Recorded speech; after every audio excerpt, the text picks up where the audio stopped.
हाँ, देखिए हिमाचल में मतदान की शुरुआत हो चुकी है जैसे कि आपको मालूम है और बहुत तेज़ी से मतदान धीरे-धीरे जैसे दिन आगे बढ़ रहा है, मतदान भी बढ़ रहा है और मतदान कराना हिमाचल में बहुत ही चुनौतीपूर्ण कार्य है। इसके पीछे बहुत सरकारी मशीनरी का ब काफ़ी समय की मेहनत रहती है और कई तरह के लॉ एंड ऑर्डर की व्यवस्था को चौकस-चौबंद रखना, उसके साथ पुलिस व्यवस्था करना और मतदान केंद्रों पर लोगों को सुविधाएँ उपलब्ध कराना और सबसे बड़ी बात जो हिमाचल के मतदान की है, वो ये है कि यहाँ पे दुनिया के ऐसे-ऐसे क्षेत्रों में मतदान कराया जाता है जो दुनिया में सबसे ज़्यादा चुनौतीपूर्ण काम माना जाता है। जैसे कि दुनिया का सबसे ऊँचा मतदान केंद्र हिमाचल में स्थित है।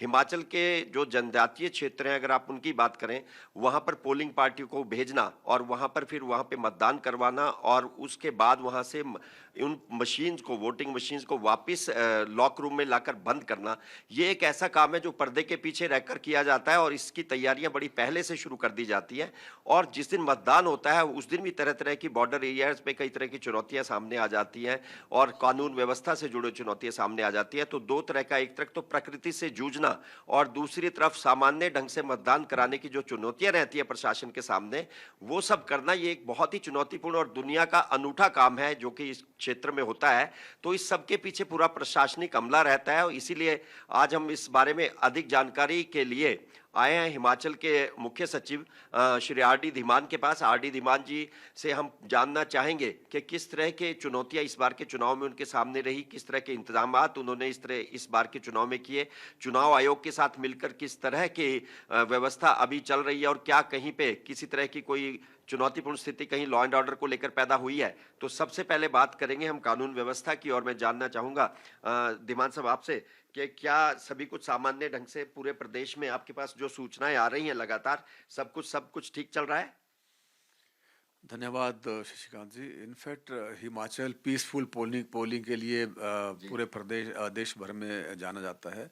इस बार भी एज यूजुअल पोलिंग बहुत पीसफुल ढंग से चली हुई है। जी। इनफैक्ट इस बार हमारे पास कमीशन की तरफ से डिफरेंट पैरामिलिट्री फोर्सेस की 67 कंपनीज रिपोर्ट की हैं। जी।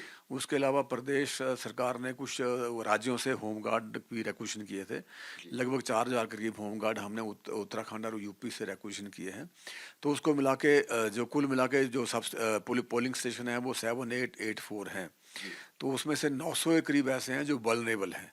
जी। और ये पहले संवेदनशील माने जाते थे, हाइपर हाँ सेंसिटिव उसी उसी इसलिए हाँ वो अब बदल दिया गया है। हाँ उसी क्लासिफिकेशन के अनुसार जहाँ पे कोई ना कोई किसी घटना का ऐसा अंदेशा रहे, जी। उसको वल्नरेबल बोलते हैं। और कुछ क्रिटिकल ऐसे हैं जो लगभग 301 हैं। जी। तो उनमें फोर्सेस की डिप्लॉयमेंट डिफरेंट तरीके से की जाती है। जो क्रिटिकल सब पोलिंग स्टेशन है वहाँ पे हम सेंट्रल आर्म पैरामिलिट्री फोर्सेस का एक हाफ सेक्शन लगाते हैं। ओके। और दूसरा जो हमारा ये वल्नरेबल सेक्शन है वहाँ पे हम पुलिस का एनजीओ उसको फोर्स को हेड करता है। जी। और बाकी जितने भी पोलिंग स्टेशन है वहाँ नॉर्मल होमगार्ड और पुलिस की डिप्लॉयमेंट होती है। तो अभी तक जो हमारी रिपोर्ट्स हैं कहीं से भी कोई अनटूवर्ड इंसिडेंट की रिपोर्ट नहीं है। पोलिंग हर जगह पीसफुल चली हुई है। 9 बजे तक लगभग 4.5% पोलिंग हुई है। तो 9 बजे के बाद आपके पास अभी जो सूचनाएं आने के लिए है वो कितने बजे आप अपडेट लेंगे दूसरी बार के कितने पोलिंग अभी हो चुकी है प्रदेश में? अभी 11 बजे की फिगर्स जो हैं 2-2 घंटे के बाद कंपाइल होंगी। 11 बजे की फिगर बड़ी जल्दी अवेलेबल होंगी तो मैं आपको अप्राइज कराऊंगा। जी। अभी आपने बताया कि किस तरह से पुलिस व्यवस्था के तौर पर संवेदनशील और उसकी जगह जो आपने वनरेबल और दूसरी बातें बताई और सभी जगह आपके पास कोई भी ऐसी सूचना नहीं है तो बड़ी अच्छी बात है कि सारे प्रदेश में मतदान अच्छी तरह से हो रहा है। इसके साथ ही मैं एक और बात जानना चाहूंगा कि हिमाचल में इस बार बहुत जैसे हम लोगों ने देखा कि पुलिस ने जगह जगह नाके लगा रखे थे और एक तरह से इतनी सख्त चेकिंग चली हुई थी कि जो कि पहले कभी इतनी देखने को नहीं मिली। तो क्या कोई ऐसी सूचना थी आपके पास कि जिसकी वजह से आपको लगता था हर जगह चेकिंग बहुत तेज कर रखी थी और बहुत ही कड़ी चेकिंग व्यवस्था रखी थी? क्या कोई ऐसी सूचना थी सरकार के पास कि आपको लगता था कि कोई अप्रिय घटना घट सकती है या ये सामान्य तौर पर इस तरह की व्यवस्था की जा रही है? और इसमें कैश बरामदगी की बात भी हम करेंगे कि कैश बहुत बरामद हुआ है तो क्या आपके पास कोई ऐसा आंकड़ा है अभी तक कि अभी तक इतने दिनों के दौरान आपने कितना कैश जो नगद राशि बरामद की गई थी वो कितनी है? आपने बहुत अच्छा सवाल किया। इनफैक्ट इस बार जो बरामदगी है कैश और काइंड को मिला के रिकॉर्ड है। एक अच्छा। 53 करोड़ रुपए के करीब टोटल कैश और बरामदगी 53। काइंड की बरामदगी हुई है। तो उसमें से लगभग 18 करोड़ तो कैश है। जी। जो पिछले जनरल इलेक्शन थे 2017 में, उसमें टोटल बरामदगी लगभग 10 करोड़ के आसपास थी और कैश की बरामदगी 2 करोड़ से कम थी। इस बार कैश की ही बरामदगी लगभग 18 करोड़ है। तो ये इतना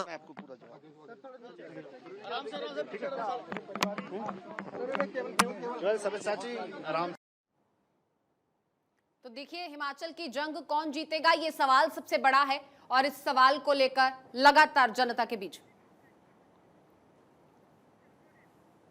की जो टीम्स हैं उनको अख्तियार होते हैं, उसको सीज कर लेते हैं। ऐसी रिपोर्ट्स तो नहीं आई कि पैसा या कि काइंड में जो भी चीज़ पाई गई हो किसी पार्टी को एस्क्राइब की जा सके, बट ये है कि वो चीज़ें सीज कर ली गई हैं, उसमें इंक्वायरी हो रही है।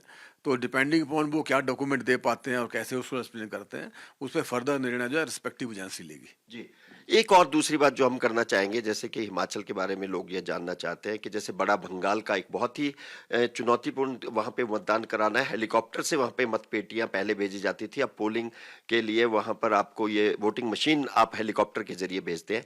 तो किस तरह की तैयारियां वहाँ पे हैं? वहाँ पर क्या आपका सभी ठीक सामान्य ढंग से इन क्षेत्रों में भी मतदान हो रहा है या वहाँ पे कहीं किसी तरह की कोई दिक्कत की सूचना आपको मिली है?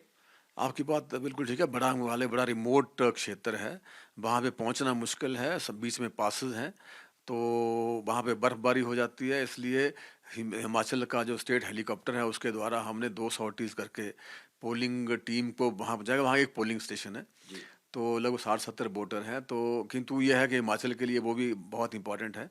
बहुत समय पहले जो है इसका प्रबंध वहाँ नहीं हो पाता था, तो उसको सारे वोटर जो है वो बैजनाथ में आके वोट देते थे अपना। तो ये लोगों के घर में डोर स्टेप पे ये सुविधा प्रदेश सरकार ने प्रदान किया और इलेक्शन कमीशन ऑफ इंडिया के इनिशिएटिव से ये सारा संभव हुआ है। इसी तरह से जैसे दूसरे क्षेत्र है पांगी में जहाँ पे माइनस में तापमान रहता है, लेकिन आज मौसम का मिजाज कुछ अच्छा है और साफ मौसम है, तो कहीं से कि उस तरह की सूचना है कि बर्फबारी के कारण कहीं मतदान प्रभावित हो रहा हो? ये थोड़ा कल परसों चिंता कुछ होने लगी थी कि कुछ स्नोफॉल हुआ, ट्राइबल एरिया में रिमोट पासेस में भी स्नोफॉल हुआ, और किंतु भाग्यवश वो स्नोफॉल कम था, 1-2 इंच 3 इंच तक ही था।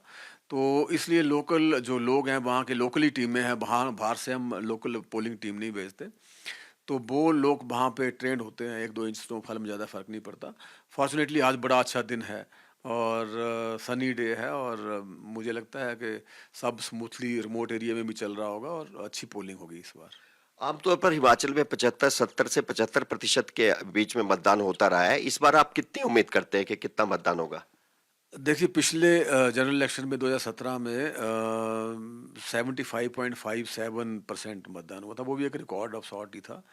इस बार बहुत काम हुआ है, आईसी बहुत हुई है, लोगों तक पहुंचने की कोशिश की गई है, कमीशन के द्वारा भी, चीफ इलेक्टोरल अफसर स्टेट के द्वारा भी, डिस्ट्रिक्ट इलेक्शन जितने भी डीसी हैं वो भी उन्होंने काफ़ी आईसी की है। और दूसरा सबसे महत्वपूर्ण बात यह है कि प्रदेश में 1,93,000 नए मतदाता जुड़े हैं, जो जिन्होंने 18 साल पूरे किए हैं। 1 अक्टूबर को डेडलाइन 1 अक्टूबर थी उसके लिए। तो इन सब में उत्साह है वोटिंग करने के लिए। तो मुझे यही कह सकता हूँ कि पिछली बार से बेहतर ही वोटिंग होनी चाहिए इस बार।